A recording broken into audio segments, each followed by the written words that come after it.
Boa noite a todos. Então, hoje a gente vai começar nossa segunda aula, nosso segundo módulo do programa de Educação em Saúde da Fundação Santa Lídia. Agradeço a presença de todos em nome do Serviço de Controle de Infecção da Fundação Santa Lídia. Obrigado, primeiramente, por ter encaminhado para todo mundo. Fernando, obrigado por ter disseminado esse treinamento, essa reflexão, esse momento aqui que a gente vai passar aqui nos próximas 2 horas e meia. Brincadeira, tá? Não desanimem antes do fim. E eu espero que todos possam aproveitar. Eu tento carregar a discussão dessa aula aqui sem muitos temas pesados no sentido de informações, mas muito carregados em situações e cenários que mexem bastante com as nossas motivações, com aquilo que faz a gente estar onde está, com aquilo que faz a gente sonhar com o que sonhamos.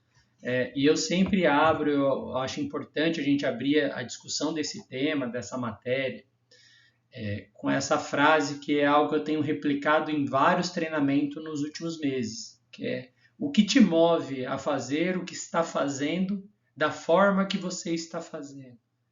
Então, o que está movendo o seu coração a estar agindo, trabalhando dessa forma, do jeito que você está fazendo?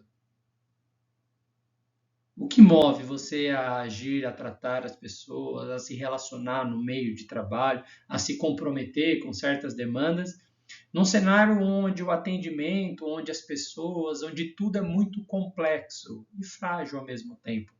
Então eu gosto de abrir esse tema com essa frase, com essa provocação.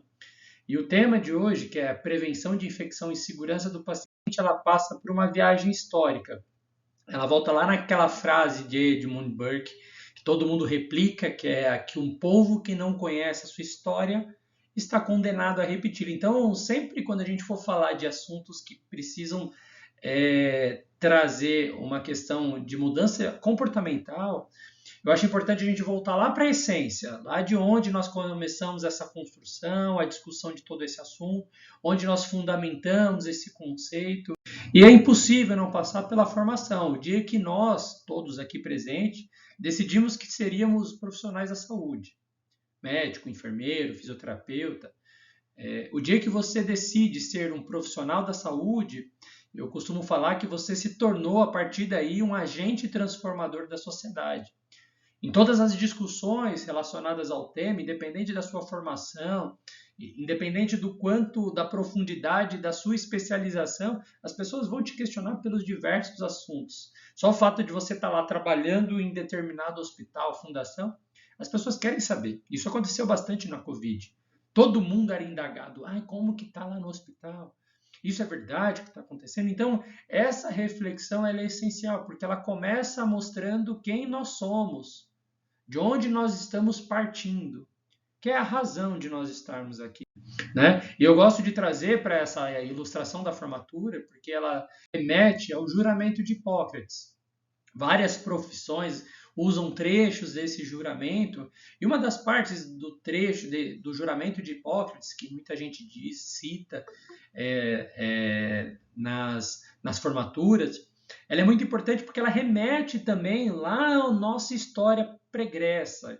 Então ela diz ali no final, olha só que interessante: se eu cumprir esse juramento com fidelidade, que é praticamente não fazer o mal e fazer o bem, que me seja dado gozar felizmente da vida e da minha profissão, que eu seja honrado para sempre entre os homens, mas se eu dele me afastar ou infringir, que o contrário aconteça.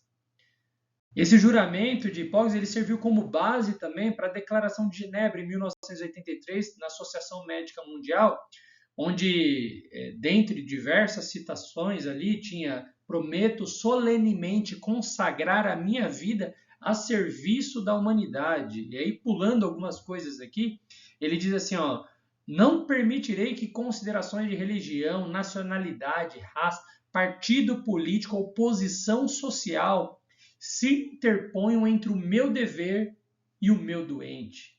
Faço essas promessas solenemente, livremente e sob a minha honra.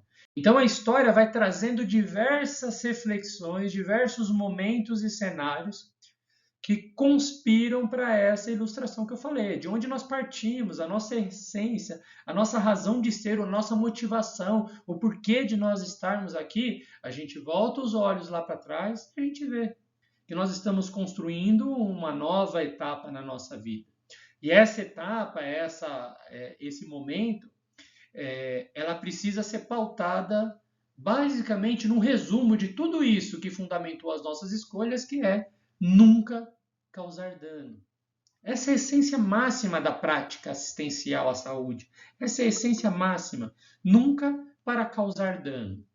Então, como vocês viram ali um trecho do juramento de Hipócrates, ele diz isso. Aplicarei os regimes para o bem do doente, segundo o meu poder e entendimento. Nunca para causar dano ou mal a alguém. Nunca para causar dano. Nunca para causar dano.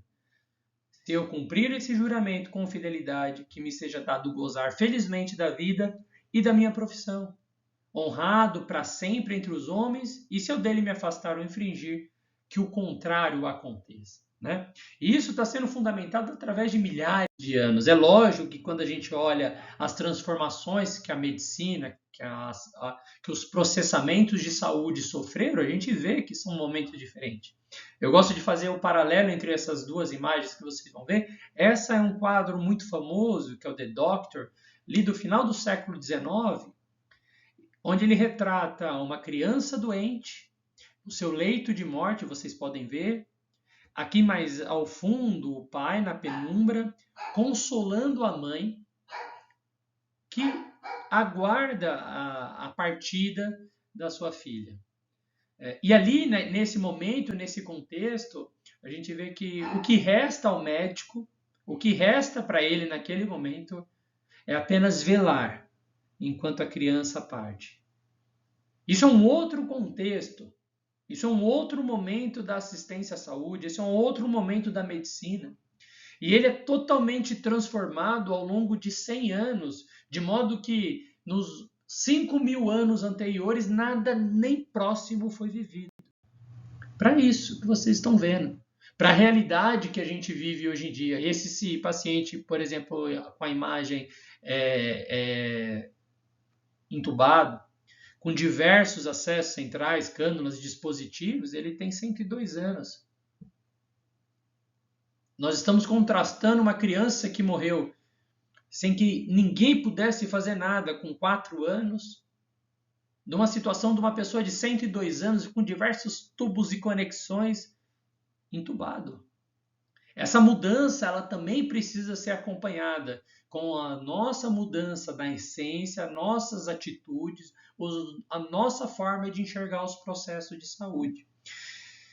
E uma ilustração maravilhosa diante de toda essa complexidade, de tantas promessas e juramentos, é a fala clássica de Florence Nightingale, que é talvez o expoente mais importante da história da enfermagem, onde ela dizia que pode parecer talvez um estranho princípio enunciar como primeiro dever de um hospital não causar mal ao paciente. Isso daqui é de uma profundidade tão grande que muitas vezes nós não temos a noção o quanto que um hospital, o quanto que uma assistência à saúde pode ser tão perigosa quanto a não assistência. Às vezes, empurrar um paciente para um hospital que está vivendo um colapso total pode ser tão danoso quanto não fazer esse encaminhamento. Um hospital tem uma capacidade de provocar tanto mal quanto um regime de tratamento ambulatorial. Isso foi visto lá no começo do século XX pela Florence, quando ela acompanhou alguns hospitais de guerra, em que ele via que as pessoas que eram atendidas naqueles hospitais, eles tinham uma maior tendência, uma maior possibilidade e risco de morrer, especialmente de infecções, do que pessoas que eram tratadas em outros contextos e cenários. E aí esse princípio máximo de ser o nosso primeiro dever, que eu estou trazendo até aqui nessa nossa introdução, é de não causar mal ao paciente.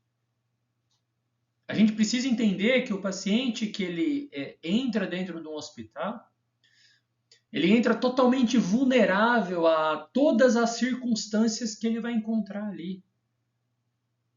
Ele não sabe se vai ter o remédio, ele não sabe se o médico vai saber indicar o remédio, ele não sabe se o remédio vai chegar na hora certa, se ele vai ser feito na forma correta, se o exame vai estar disponível. O paciente não sabe nada disso.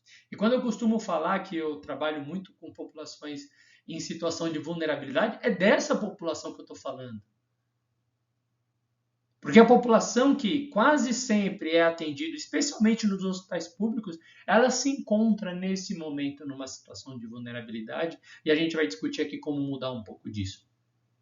Então carreguem com vocês essa mensagem, que o nosso primeiro dever, a essência de tudo que nós somos dentro da profissão, dentro da assistência à saúde, é não causar mal ao paciente. Um dos exemplos que a gente precisa combater é o desse. Aqui é um médico que posta a seguinte mensagem em rede social, então disponível para todas as pessoas, inclusive para ser usado em aulas de exemplo do que não se fazer. E ele diz assim, ó, quando você está no auge da profissão, atendendo pacientes que vêm de fora do país para operar com você, aí vem Deus e com a fome lhe mostra que você é igual a todos e que sem a ajuda dos outros é uma pessoa ali servindo um açaí para ele, sem máscara, comendo em cima do paciente que está sendo operado. Ele diz, meu muito obrigado a toda a minha equipe, que sempre me ajuda a realizar o meu sonho de realizar o sonho dos outros. A frase final é linda, é maravilhosa. Mas eu te pergunto, de que adianta achar que está exercendo a cura, mas provocando o dobro de danos? De que modo eu posso achar que está certo alguém comer em cima de uma pessoa que está sendo operada, anestesiada? Eu não estou falando só das questões éticas envolvidas sobre esse ato. Eu estou falando do cenário de segurança mesmo. Eu estou falando do contexto da gente tornar a nossa prática de um modo tão seguro de que ela não possa produzir dano ao paciente. Porque eu pergunto novamente, de que adianta eu dar um monte de alta, eu rodar os leitos, eu internar um monte, eu atender um monte de ficha, eu ver um monte de casos, eu fazer um monte de coisa, um monte de cirurgia e achar que eu estou exercendo a cura, mas na verdade estiver provocando o dobro de danos. Isso daqui ele traz uma situação que criou no Albert Einstein o prêmio Julia Lima. O prêmio Julia Lima ele incentiva a disseminação de boas práticas na segurança do paciente. O prêmio Julia Lima é uma luta do pai da Julia Lima, a Julia Lima que morreu no Albert Einstein por uma grave negligência de vários médicos e de diversas falhas nos processos dentro do hospital. A Júlia morreu porque ela teve uma trombose e ali nessa trombose ela fez uma medicação e após essa medicação, ela teve uma complicação. E durante a madrugada na UTI, ela, o pai, a mãe, acionaram a equipe médica diversas vezes. Nessa UTI a família fica lá dentro. Então enxerguem isso como uma modalidade de segurança. A família também ficou falando, doutor, tem alguma coisa errada. Doutor, minha filha está passando mal. Realmente, ela estava sangrando, fez um hematoma cervical e acabou indo a óbito. O pai da Júlia se organizou e construiu dentro do Albert Einstein. Existe hoje uma comissão que eles se reúnem com os diretores do hospital, com o presidente do Albert Einstein, com várias outras pessoas, pais de pacientes e pacientes.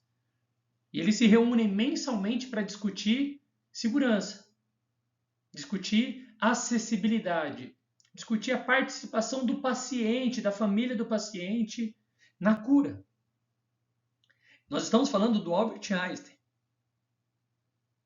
E a gente sabe que quanto mais pobre, quanto mais comprometido socialmente é uma família e um paciente, mais vulnerável essa família vai estar.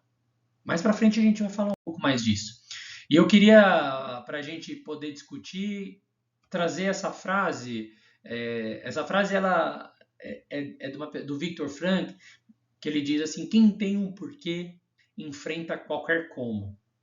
Quem tem um porquê enfrenta qualquer como. E essa frase ela é muito usada em várias terapias e livros de propósito, de vidas de propósito, né, de transformação, porque o Viktor escreveu essa frase parafraseando Nietzsche. E ele escreveu isso num campo de concentração nazista, onde ele era prisioneiro. E ele dizia que ele tinha um porquê, então ele ia enfrentar qualquer coisa por causa daquele porquê. E essa é a primeira mensagem que eu quero que a gente tenha no coração a partir de agora. Quem tem um porquê, enfrenta qualquer como. Mas eu vou colocar um freio, porque eu não sou um entusiasta. Eu sei que a vida real ela não é da forma como essas pessoas que vendem planos, que vendem projetos, que vendem livros, elas enxergam. A vida real dói. Eu disse hoje ainda num aconselhamento, num caso, que infelizmente a vida ela não espera uma ferida cicatrizar para provocar uma nova ferida. E a minha pergunta é, vale a pena? Vale a pena enfrentar qualquer como? Mesmo tendo um porquê? Vale a pena a gente escancarar ou não debater de verdade o que está acontecendo com os profissionais da saúde? Eu participei de um programa de mentoria do Grupo Tati, e na ocasião o secretário de saúde a gente estava discutindo o legado que a pandemia de Covid trouxe para Ribeirão Preto e, particularmente, assim, eu queria tentar enxergar coisas maiores do que os meus colegas naquela ocasião enxergaram, mas a única coisa que eu conseguia ver ali naquele momento era, de uma forma muito clara, o quanto nós adoecemos. O quanto os profissionais de saúde têm desistido da profissão, têm trocado de emprego, têm buscado outras áreas, têm fugido das zonas de risco.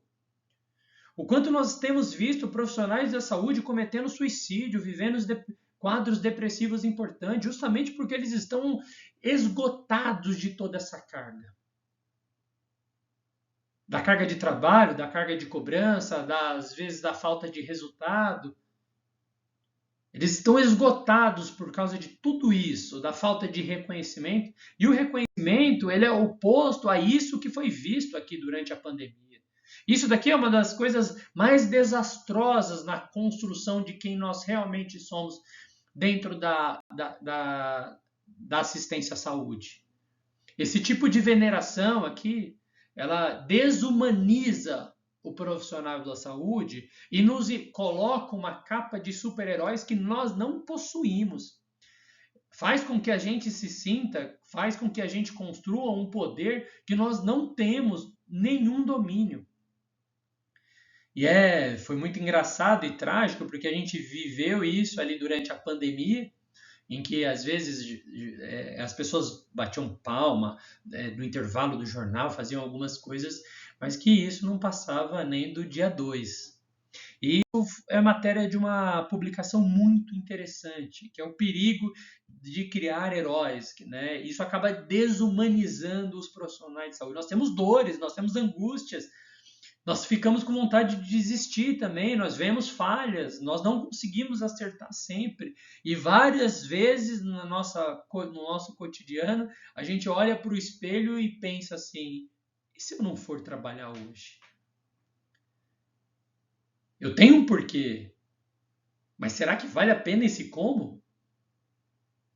E eu queria trazer para vocês aqui uma música que é do Legião Urbana.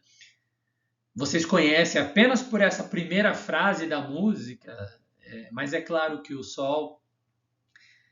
Então eu queria iluminar um pouquinho a mente de vocês. Queria mostrar que antes de mais nada, nós precisamos saber para onde estamos indo. Porque se você não sabe onde quer chegar, qualquer caminho serve. Essa frase clássica de Alice no País das Maravilhas, ela traz a importância de nós termos uma clara definição desse conceito aqui, que é essa nova forma de agir. Missão, visão, valores, é o que é usado hoje no mundo corporativo, mas nós podemos trazer isso daqui para a nossa própria vida, para a nossa própria essência. Nós precisamos nos sentir pertencente a esse projeto que estamos vivendo. Então nós temos que ter a nossa missão, que é a razão de existir, é a razão de estarmos fazendo isso, é o nosso porquê, a visão. É para onde você está caminhando, ter um destino, saber onde você quer chegar, saber o caminho que você quer trilhar. E nesse processo do seu caminho, saber o que contemplar, as pessoas, as experiências que você vai viver. Mas mais do que isso, você precisa ter muita certeza. Precisa estar muito claro quais são os valores que norteiam a sua essência. Quais são os valores que conseguem ser refletidos na vida. Quando as pessoas olham para você, elas olham, essa pessoa é muito humana. Olha, esse enfermeiro aqui é de uma empatia. Olha só como esse farmacêutico se preocupa. Tudo isso, todos esses valores, eles precisam estar refletidos na nossa vida de uma forma que a gente enxergue, que a gente tenha muita certeza, mas que todo mundo consiga enxergar na gente isso. Essa nova forma de agir, ela vai fazer com que eu saiba para onde caminhar. Porque se eu não tiver isso bem documentado, bem estruturado, eu vou desistir. Eu não vou entender o meu papel no processo. Eu não vou saber por onde caminhar. Eu não vou saber por onde trilhar. Eu não vou saber quais escolhas fazer. Eu gosto dessa tirinha que o chefe pergunta assim do Scott Adams, que você fez as mudanças que eu lhe pedi? Depende. Você lembra o que pediu para eu mudar? Não. Sim, eu fiz as mudanças. Se a gente não tem muito claro quem nós somos, para onde nós estamos indo, os valores que me norteiam, eu não consigo nem me cobrar, muito menos cobrar os outros. E tudo isso aqui que a gente está discutindo, ela é fundamentada por causa desse livro, essa publicação feita em 2000 pelo Instituto de Medicina dos Estados Unidos, onde eles descreveram que errar é humano, construindo um sistema mais seguro de saúde, porque até ali eles tentavam humanizar todos os erros eram individuais, as pessoas erravam. Aqui eles conseguiram medir que, naquele momento, cerca de 100 mil pessoas morriam dentro dos hospitais, no momento que elas não precisavam morrer. Eu costumo falar isso no treinamento, as pessoas vão morrer. O nosso papel de hospital é fazer com que elas não morram quando elas não precisavam morrer. É acabar de vez com aquela história de que muita gente tenta dizer, nossa, tadinho, né? Era tão velhinho, lógico que ia morrer. Essa história precisa acabar. A gente precisa entender que o nosso papel é enxergar as pessoas em uma situação de vulnerabilidade e nunca potencializar todos os efeitos adversos para essa população. Esse estudo de insegurança, ele mostrou ali quase 100 mil de mortes nos Estados Unidos e quase metade delas poderiam ser evitadas. E aí começaram a se engajar várias questões, né? Hoje, no Brasil, quase 2 milhões de pessoas sofrem com eventos adversos. Esses eventos adversos, eles provocam mais de 220 mil mortes no Brasil por ano. E a chance de uma morte acontecer a partir de um evento adverso em um hospital público é o dobro de um hospital privado. Então, se eu mostrei aquele exemplo do caso da Júlia Lima, o Albert Einstein, imagine um hospital público.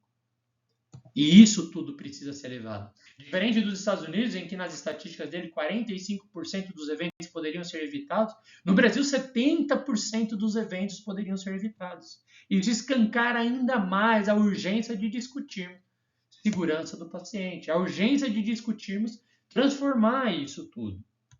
E esses estudos eles são publicados porque a medicina ela mudou bastante. A gente está aí o tempo todo sendo bombardeado com diversos casos de situações extremamente preocupantes. Mulher recebe medicações de pacientes diferentes, bebê tem bexiga retirada. E tudo isso aqui está acontecendo com pessoas aleatórias na comunidade. Idosa cai no banheiro, recebe medicação errada e morre na Santa Casa. Professor internado fica em estado grave após ter alimento injetado. Polícia investiga a morte de idosa que caiu de maca em um hospital. Isso aqui vocês já viram acontecendo. Isso aqui pode já ter acontecido com vocês. E esse cenário de insegurança que a gente precisa desconstruir. A gente precisa tirar tudo isso aqui que está acontecendo para que as coisas comecem a melhorar. Essa cultura de segurança do paciente, ela encontra um alento, ela encontra um apoio em várias reflexões. Porque quando a gente vai falar de segurança do paciente, de todos esses erros que aconteceram, nós temos diversas justificativas, né? Que errar é humano, que os erros acontecem realmente, que eu estava cansado, que a atividade da saúde é complexa, que as pessoas estão cobrando agilidade, que eu estou sobrecarregado. Mas às vezes eu estou falando que eu sei o que eu estou fazendo. Às vezes a pessoa nunca foi treinada. Às vezes ela acha que sempre foi assim. Então tudo isso daqui precisa ser levado em conta quando a gente discute cultura de segurança do paciente, né? Esse é um programa que trouxe a mensagem de nós salvarmos 5 milhões de vidas, e o principal mote dela é que não tenha mais mortes injustificáveis, que não tenha mais sofrimento desnecessário, que ninguém fique sem desamparo, que não haja mais esperas desnecessárias e que não haja desperdício. E vocês vão ver aqui que é nosso cotidiano isso. Isso é o que acontece o tempo todo na nossa prática, que é o que nos incomoda, que é o que nos preocupa. E o plano de segurança do paciente, ele é fundamentado em vários pontos. Isso pode mudar de país. Na RDC de 2013, nossa, tem alguns planos. Alguns lugares eles trabalham com 6, 7, 8 passos. E esse daqui é a principal publicação nossa, né? Do Ministério da Saúde, é um folheto antigo. Esse é um outro folheto, esse é o da portaria do Ministério da Saúde, publicado lá na RDC de 2013, e ele cria um protocolo básico. Esse protocolo ele fundamenta nas principais dificuldades, que a gente vai falar um pouquinho aqui para frente. Tá? A ideia disso tudo é que a gente não tenha dúvidas, que a gente enxergue todos os eventos de risco dentro do hospital. Eu preciso enxergar que o hospital é perigoso. Eu preciso enxergar o quão importante é termos uma cultura de segurança. Porque o número de ocorrências, de eventos adversos e de situações que, vou usar uma expressão aqui, Deus está cuidando, que se não fosse algo que acontece, nossos pacientes teriam um desfecho muito pior do que acontece. Para isso eu preciso identificar e notificar esses eventos. Eu preciso analisar e planejar, eu preciso ter retorno, eu preciso mudar depois de tudo isso feito e melhorar. Eu não posso ficar onde eu estou vendo as coisas se repetindo ao longo da história. Eu preciso ter dentro dessa política de cultura de segurança do paciente uma cultura justa na discussão dos erros. Essa cultura justa na discussão dos erros, ela é fundamentada em diferenciar aquilo que realmente é erro humano, aquilo que é falha no processo e aquilo que é decorrente das condições de trabalho que eu estou dando. Como que eu vou inferir que é um erro humano se minha equipe, que era capaz de atender 10, está atendendo 30? Tinha que ter uma bomba e um ventilador, tem meia bomba e nenhum ventilador, e não tem um protocolo escrito e treinado pelo hospital.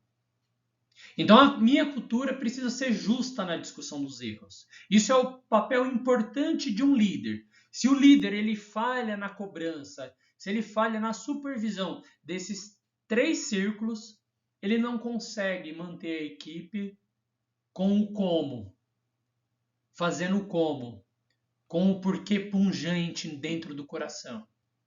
Eu preciso analisar sobre essa ótica, eu preciso tirar essas análises. Eu preciso começar de mim a gerir essa metodologia. E eu queria falar com vocês sobre os nossos 6 pontos aqui. A gente vai discorrer um pouquinho de cada um deles. E vocês vão entender o quanto que isso está muito mais perto da gente do que quando alguém fala assim, o que é segurança do paciente, o que é isso que o Lucas está falando, o que é essa política que as pessoas fazem, que elas pessoas falam que a gente tem que participar.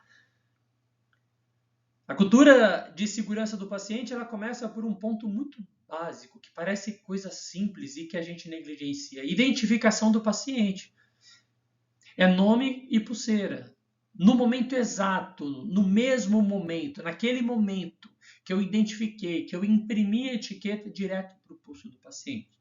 E eu vou trazer aqui sempre casos reais para vocês poderem ver que essas coisas estão acontecendo. Recentemente vocês viram que passou em todos os jornais, onde 2 pacientes homônimos entraram na UPA. Um morreu e um foi de alta. As pulseiras foram aí, as identificações foram trocadas. Quando chamou um foi o outro e quando chamou o outro foi o um. E a família do que morreu não foi encontrada, mas chamaram a família do que tinha ido de alta. E eles organizaram o funeral, fizeram todo o contexto para cuidar do paciente. E aqui entra um outro processo, que é a falha na comunicação. A família reclamou porque eles procuraram o hospital e tentaram identificar o corpo, mas não foi permitido. A falha na identificação, a falha na comunicação, a falha no processo, é uma falha de muitos sistemas. E a gente não pode falar que alguém errou. Foi alguém. Foi tudo. Foi o processo. Se a gente não obrigar, se a gente não construir que todo mundo que chegar vai ser identificado com essa pulseira, que toda vez que eu chamar um paciente eu vou checar a pulseira, toda vez eu vou checar na pulseira e no medicamento, eu vou continuar errando. Eu vou errar quando estiver lotado, eu vou errar quando eu faltar e o meu substituto não tiver sido treinado para isso, eu vou errar quando eu estiver apressado, eu vou errar quando eu estiver com sono, cansado. Quando toda a linha de produção dentro da assistência à saúde ela é centrada na minha capacidade, na minha execução, se eu falhar, todo mundo vai desmoronar. Então eu deixo aqui essa mensagem: identificação do paciente, com o nome completo, nome da mãe, data, registro, alergias, pode ser usado para mecanismo de triagem também. Eu priorizo o paciente, eu olho a pulseira, eu sei, esse paciente precisa ir para essa ala, esse paciente precisa fazer tal exame. Então a identificação do paciente é o primeiro pilar na segurança do paciente. O outro é o protocolo de cirurgia segura. Isso é o mais comum. Todo dia alguém vê no jornal. Todo dia alguém passa por isso.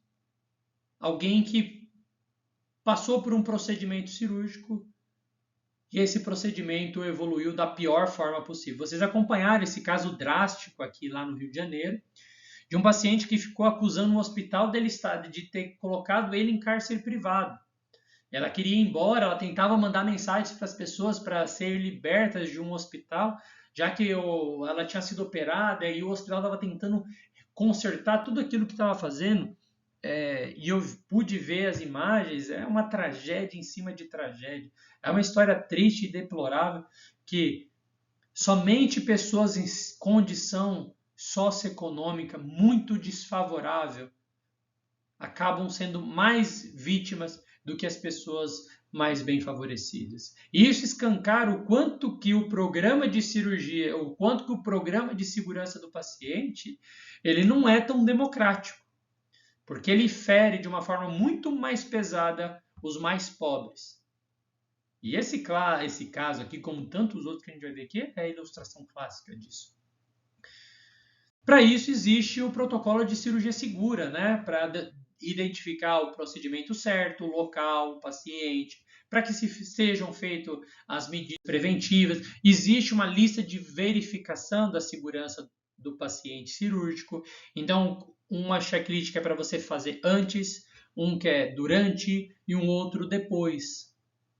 Esse checklist aqui é para que as pessoas possam diminuir falhas. Agora eu te pergunto, vocês acham que isso é feito de forma rotineira? Não.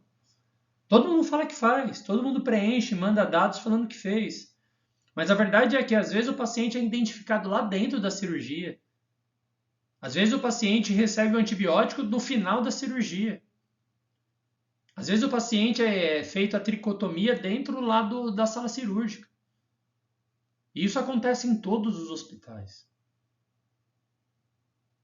Nos hospitais públicos ainda existe uma coisa mais grave ainda, que é o paciente é operado e raramente, a equipe conversa logo em seguida com a família do paciente.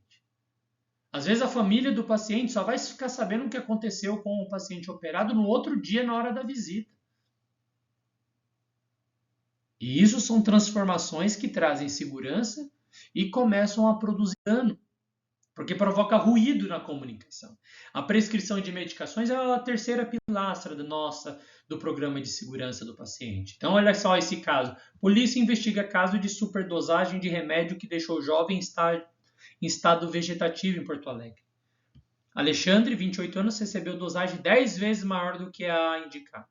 Essa semana eu avaliei um paciente com uma trombose da veia porta, com uma tragédia, uma catástrofe, um paciente jovem, 40 anos. Ele estava num processo de emagrecimento, e esse processo de emagrecimento foi prescrito por um médico desses que cobra cerca de R$2.000 pelo tratamento, e ele prescreveu 2 tipos de hormônios diferentes, mais associação com tadalafila e mais clomifeno, vitamina A, vitamina D e zinco.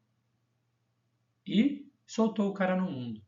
Lógico que o efeito colateral de toda essa bomba que ele estava recebendo, de forma totalmente negligente, criminosa, é o que está provocando esse desfecho, esse dano ruim para o paciente. Então isso precisa ser revisto. A prescrição de medicações ela precisa representar aqueles 7 pontos, né? O C&C e a razão. É o paciente certo? É o medicamento certo? É a via correta? Está na hora correta? Dose correta? O registro está certinho? E é pela razão plausível? E para isso precisa existir uma conversa, uma relação entre equipe médica, paciente, familiares, precisa envolver farmácia, dispensação, distribuição, enfermagem, técnico de enfermagem. Todo mundo faz parte desse ciclo da prescrição de medicações, seja da administração, do momento correto, de efeitos colaterais, da indicação. Então, tudo isso envolve todo mundo. Por isso que é maravilhoso ver a segurança do paciente, porque começa a desconstruir aquela medicina centrada apenas no médico. Começa a desconstruir a assistência à saúde centrada somente numa pessoa. Traz ao ar os atores fundamentais de tudo isso, que envolve a ação multiprofissional.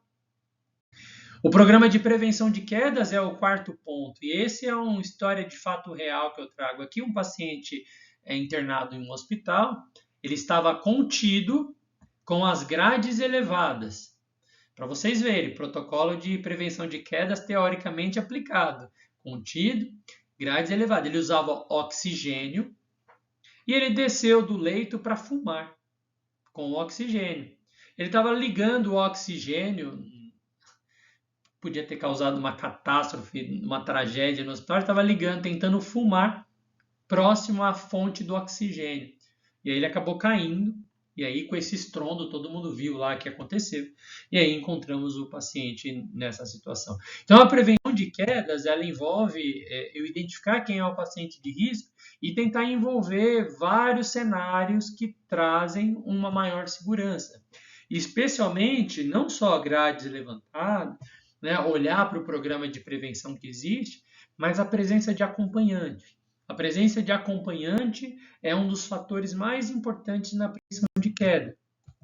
A prevenção de úlcera por pressão também é outro programa importante, e melhorar a comunicação. Tá? Mais de 70% dos eventos adversos que acontecem dentro dos hospitais, elas são decorrentes de falhas na comunicação.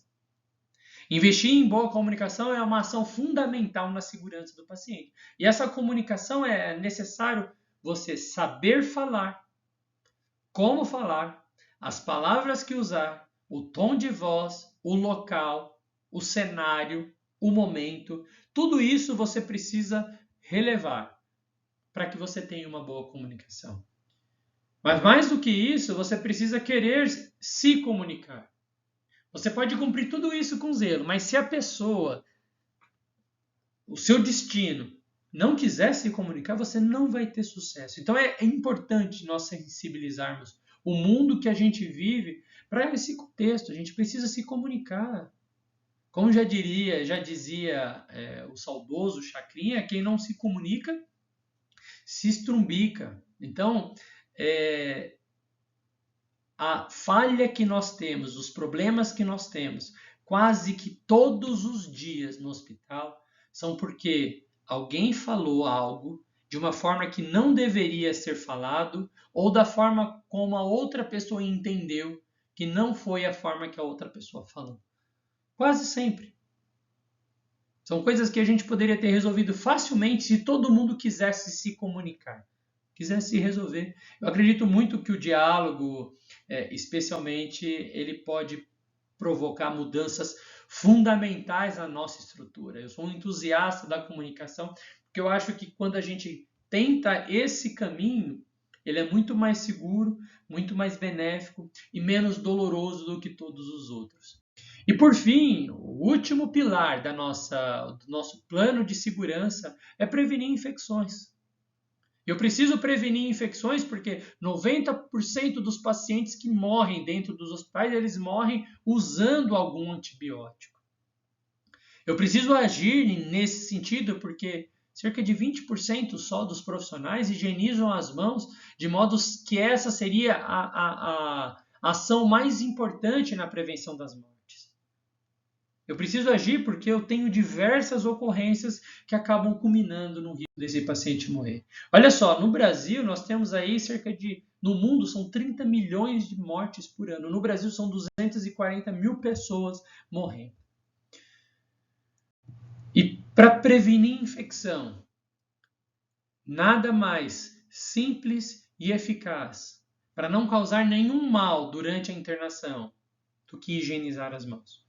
Basicamente, eu preciso higienizar as mãos antes do contato, depois do contato, antes de realizar procedimentos assépticos, após exposição a fluidos, após contato com as áreas próximas. Eu preciso levar essa mensagem de se eu estou querendo transformar aqui a minha missão, a minha visão, eu quero construir novos valores, eu quero entrar para esse time de que não provoca nenhum mal para os pacientes. Se eu estou entendendo isso aqui, o que eu vou fazer? Eu vou tomar como minha primeira bandeira a medida mais simples e eficaz para não causar nenhum mal durante a internação, que é o ato de higienizar as mãos. E para higienizar as mãos, eu preciso lembrar que adornos me atrapalham, tem diversos estudos que mostram isso, então não adianta eu achar que cheio de anel, relógio, brinco, eu estou fazendo a higienização correta, eu não estou. Os momentos que nós precisamos aqui fazer a higienização das mãos são aqueles citados, tem um mapinha bem interessante. Então, resumidamente, toda vez que eu chegar perto da área do paciente, antes e depois, eu entrar no quarto antes e depois, eu trocar de setor antes e depois, tenham o hábito de procurar a higienização das mãos. É algo simples, algo muito eficaz e que traz a segurança que a gente está tanto discutindo aqui. Não é o nosso principal motivo de estarmos aqui, nós reunidos nessa noite? Não é falar de segurança do paciente? Não é falar de não provocar dano? Então eu preciso carregar como a primeira bandeira o ato de higienizar as mãos. Porque o ato de higienizar as mãos, com diversos estudos históricos, inclusive, já mostram que ele previne as infecções, que ele evita as mortes, que ele evita que os pacientes morram de forma injustificável. Isso aqui é a mão de uma pessoa que achava que as mãos estavam limpas. Então isso a gente precisa sempre alertar. Quando eu olho para as mãos e elas parecem limpas, eu estou me iludindo, eu estou sendo enganado. Porque as mãos, apesar de limpas, de parecerem limpas, elas estão contaminadas. Elas precisam de álcool, como todos nós, álcool gel, tá, pessoal? Existe um mapa dos locais onde nós temos uma maior concentração de bactérias e esses locais eles precisam ser a fonte principal da nossa mudança, da nossa limpeza, da desinfecção. E eu vou trazer aqui 2 estudos comportamentais observacionais que nós realizamos em um dos hospitais que a gente trabalha e ele mostra algumas questões bem importantes. Olha só como que a adesão à higienização das mãos do MONTI, ela muda baseado na equipe médica. Se a equipe é daquele setor, ela higieniza legal. Se ela não é daquele setor, ela negligencia demais. Então, uma das barreiras é evitar a circulação desnecessária, é evitar que pessoas que não são daquele setor entrem naquele setor de forma desnecessária. Que se elas entrarem ali, que elas cumpram com a rotina, com as recomendações daquele setor. É importante a gente lembrar também que dentro desse programa de higienização das mãos, é muito comum a gente ver isso que a gente chama de higiene do nojo. Olha só, esse dado é um estudo observacional que observou o ato de determinada equipe médica higienizando as mãos antes do contato do paciente, em azul, e após o contato com o paciente, em vermelho. Essa equipe só higienizava depois de tocar o paciente, nunca antes para proteger o paciente, sempre depois para se proteger. Ou seja, a gente chamava isso de higiene do nojo.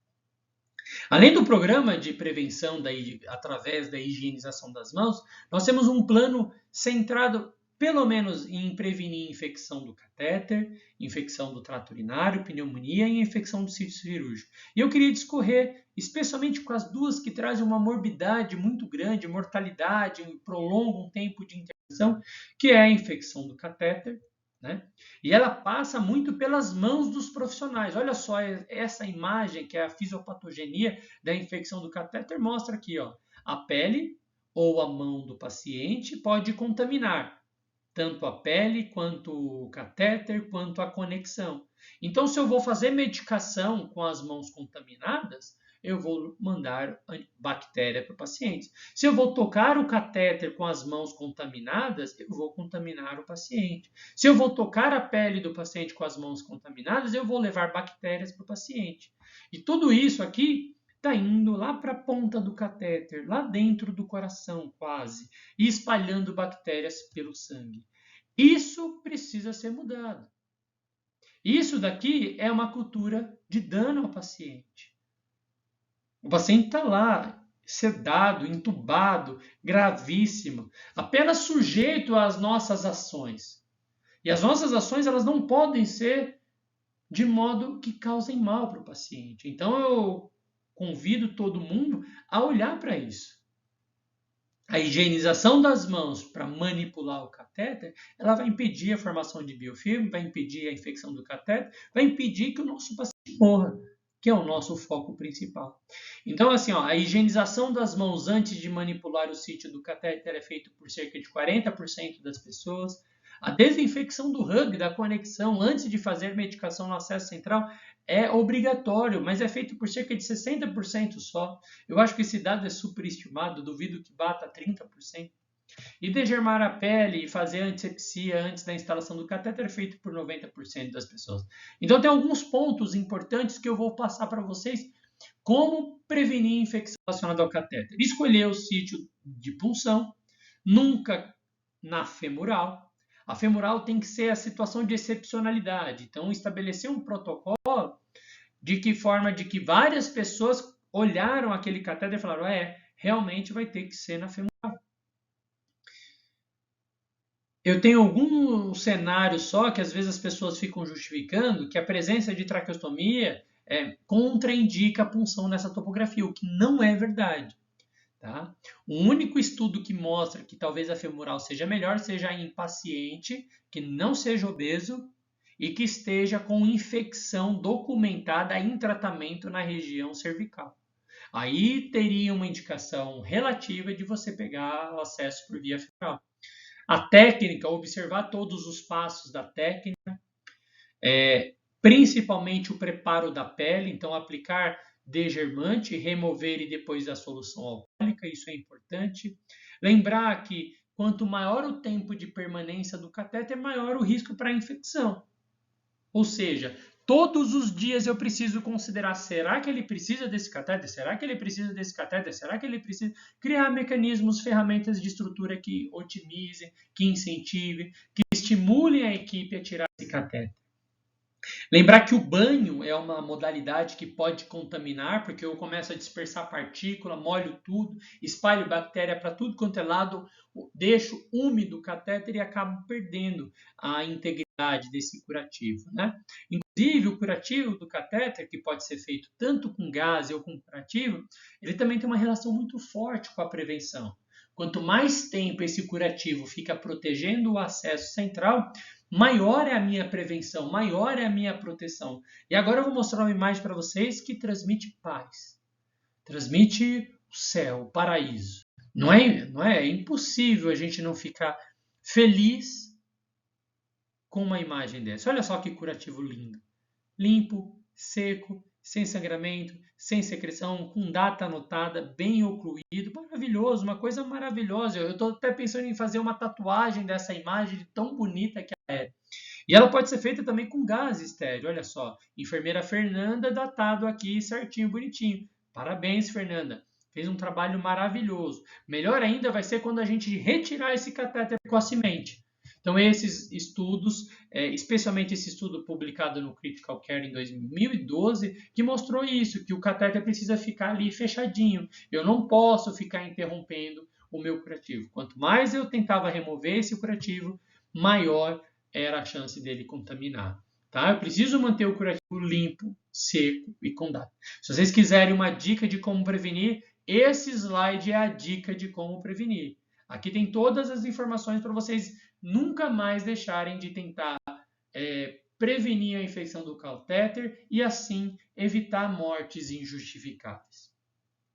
Olha só que legal. Da mesma forma que a gente viu como as infecções elas acometem o catéter e caem na corrente sanguínea, aqui eu também vou mostrar para vocês como que uma pneumonia ela acaba sendo provocada. Essa pneumonia ela é desencadeada quase que sempre por uma broncoaspiração, né? Então eu tenho um paciente aqui entubado, um paciente sedado, e aí as mãos dos profissionais da saúde acabam colonizando. Esse tubo endotraqueal acaba tendo ali uma formação maior de condensado, de proliferação de bactérias, e essas bactérias acabam escapando através de um acúmulo de secreção para dentro do pulmão. E para isso eu tenho algumas ferramentas muito básicas. A cabeceira elevada é obrigatório para todo mundo com risco de broncoaspiração, de fácil adesão, de fácil observação. Eu tenho isso foi algo que foi respaldado num trabalho clássico publicado no Lancet, lá que mostrou que os pacientes que tinham a cabeceira elevada tinham um risco muito menor de desenvolver pneumonia comparado com a outra população comparada. Então isso é algo que a gente nem discute, tem que ser implantado em todos os serviços que queiram promover um cuidado seguro para o paciente. A higiene oral, que seja feito de forma saudável, de que seja feito da forma correta, que seja feita com escovação e aspiração, sempre pensando, lembrando que não basta apenas a aplicação tópica de uma solução de clorexidina, por exemplo, como é muito comum ser feito, né? Não adianta eu só usar uma clorexidina como enxaguante se eu não promover a remoção mecânica, se eu não promover a retirada de restos alimentares. Tá? O despertar diário, porque isso faz com que quanto mais o paciente se estimule, menos ele vai tendo o risco de broncoaspirar, mais ele vai se adaptando, mais cedo eu tiro ele da ventilação, lembrando que a ventilação é o que vai causar a pneumonia. Então, quanto mais cedo eu tiro ele da ventilação, mais cedo eu consigo curar esse paciente e evitar que ele tenha pneumonia. Esse trabalho foi publicado no New England, lá em 2000, e ele mostra justamente isso, a vantagem que tem da gente deixar o paciente nesse contexto. Aspiração subglótica, então, o tempo todo, fazer com que o paciente não acumule secreção, aspiração contínua, aspiração frequente e compartilhar essa ferramenta, ela não pode ser exclusiva nem da físio, nem da enfermagem. Historicamente, isso sempre foi feito pela enfermagem, mas de alguns anos para cá, com o aumento da exposição, com o aumento do número de fisioterapeutas, isso acabou quase que sendo empurrado para o fisioterapeuta. Que muitas vezes consegue prestar assistência ao paciente uma vez por dia, 2 vezes por dia. Em todas as outras é responsabilidade do serviço de manter esse paciente aspirado. É muito comum, muito frequente, infelizmente, pacientes evoluírem com rolha parada cardiorrespiratória, irem a óbito porque ninguém aspirou. Isso é uma prática máxima, urgente e necessária dentro do programa de segurança do paciente. Esvaziar o condensado no circuito, porque ali vai havendo uma proliferação bacteriana, ou seja, às vezes ao invés de usar caçapa, eu usar filtros umidificadores e aferir o cuff, né? O cuff, na verdade, o que mostra o impacto não é a aferição do cuff em si, não é o fato de ficar medindo o cuff, mas é o fato de manter o cuff insuflado entre 20 e 30 centímetros de água. Como que eu vou saber se está a 20 e 30? Medindo e corrigindo o tempo todo. Então, que eu faça essa aferição pelo menos a cada 8 horas, isso já começa a trazer um benefício para que o paciente não tenha risco de fazer microaspirações. Essa aqui é a imagem do resumo, como que a gente vai prevenir pneumonia, né? Baseado nesse nosso programa de segurança do paciente. Então, reforçando que o Instituto de Saúde, ele propôs que nós estivéssemos aderidos a esse programa para salvar 5 milhões de vidas. Pensem nisso. Pensem nisso como uma missão. E o que ele traz? 100 mortes injustificáveis, ou seja, ninguém que não era para morrer tem que morrer no seu hospital. Sem mais sofrimento desnecessário. Sem ninguém sem desamparo, que as pessoas possam ser acolhidas, possam ser ouvidas, que a família tenha acesso, tenha a porta aberta, que não haja esperas desnecessárias, seja por um procedimento, por um exame, por uma cirurgia, por uma internação, e sem desperdícios. E que essa transformação essencial que a gente precisa viver, ela tente bater na porta de todos nós que estamos aqui, ou das pessoas que vierem assistir, das pessoas que quiserem carregar essa motivação, que quiserem carregar essa nova missão de vida dentro da assistência à saúde, e que elas sejam tocadas, motivadas por qualquer parte.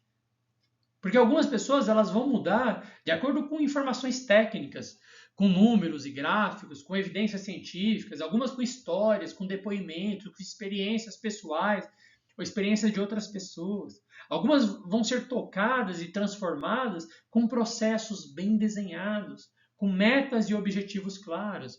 Então, o papel da gestão, o papel da administração, da direção de hospital, é conseguir conversar com o hospital sobre todos os pontos e aspectos dessa ótica.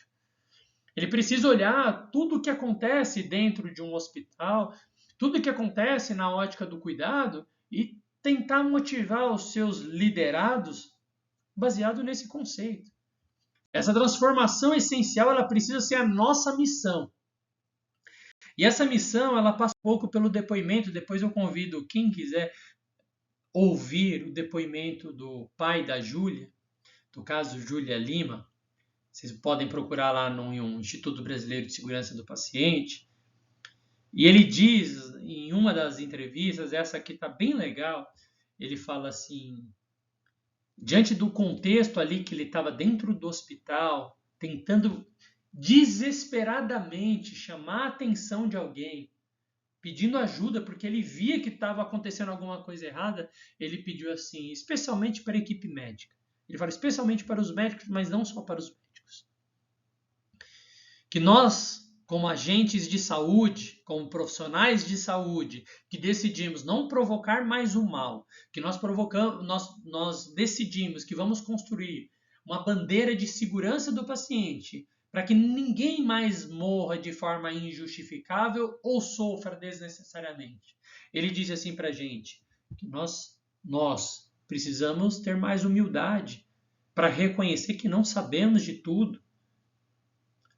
Precisamos ter mais humildade para reconhecer que nem sempre temos o domínio da situação, que estamos que somos e que estamos capazes naquela circunstância. Nós precisamos nos colocar mais acessíveis.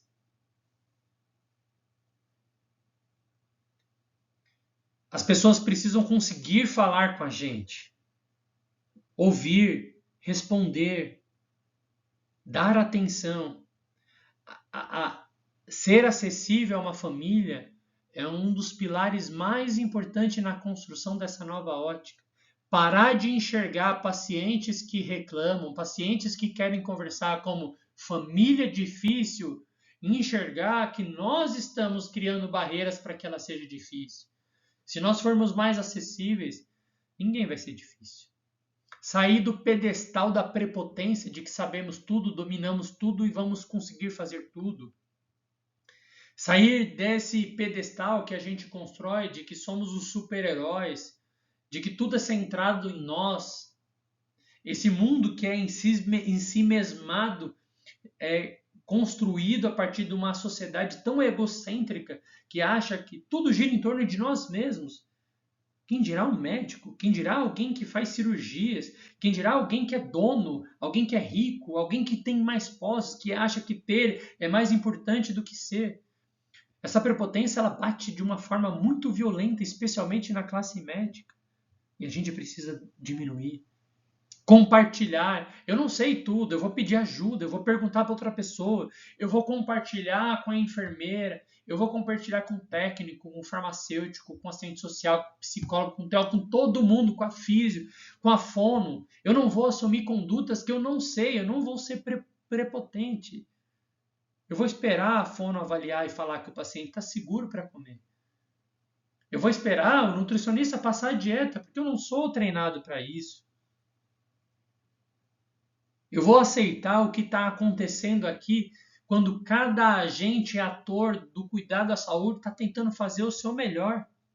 Eu vou compartilhar com outro colega médico quando eu estiver perdido. Eu não vou falar, não, deixa, eu vou conseguir, eu vou tentar de novo, eu vou tentar de novo. E é isso, cada vez que eu erro e falho, quem está pagando, quem está sofrendo é o paciente. Eu vou ouvir. O paciente está falando, doutor, eu preciso de ajuda. A família está falando, tem alguma coisa errada. Eu estou angustiado. Quando que isso acaba? Quando que a gente vai embora? Quando que vai ser feito o exame? Isso não é ser difícil. Isso são angústias próprias, inerentes do ser humano, que nós também, como seres humanos, como profissionais de saúde, também passamos. A gente precisa construir parcerias.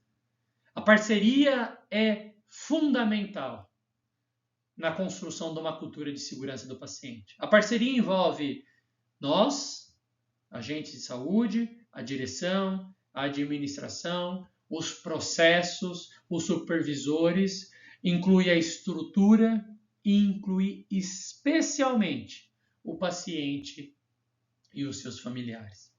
Existe um vídeo maravilhoso do Instituto Internacional de Segurança e ele mostra todo um desfecho de uma história que acontece, mostrando falhas na segurança do paciente.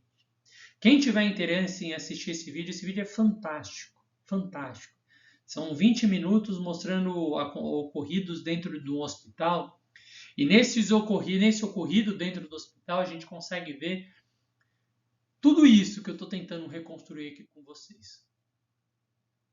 E o meu convite é para que, especialmente por ser médico infectologista e por sempre dizer que a infecção relacionada à ciência da saúde, especialmente nos hospitais públicos, é uma doença negligenciada, que acomete populações vulneráveis, eu trago essa reflexão.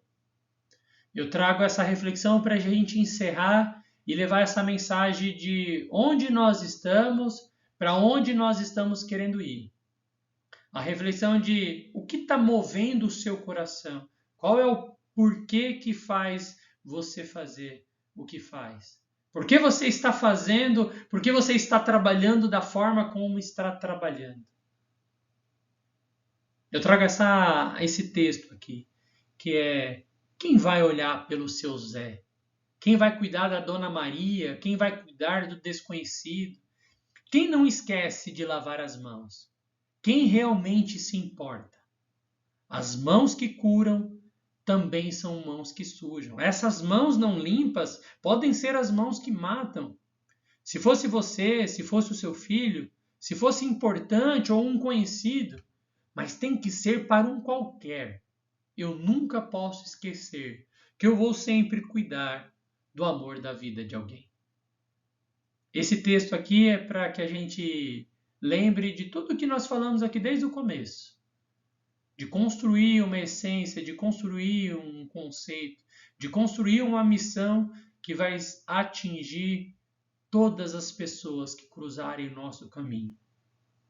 Vai atingir todo mundo que precisar de qualquer cuidado nosso, porque nós vamos olhar esse paciente, a partir de agora, de uma forma diferente. Eu queria agradecer a presença, a participação de todos. Dizer que vocês podem mandar mensagem, mandem mensagem, tenho dúvida, quero questionar algumas questões, quero receber esse vídeo especial. Mandem essas questões que a gente vai ficar aguardando vocês.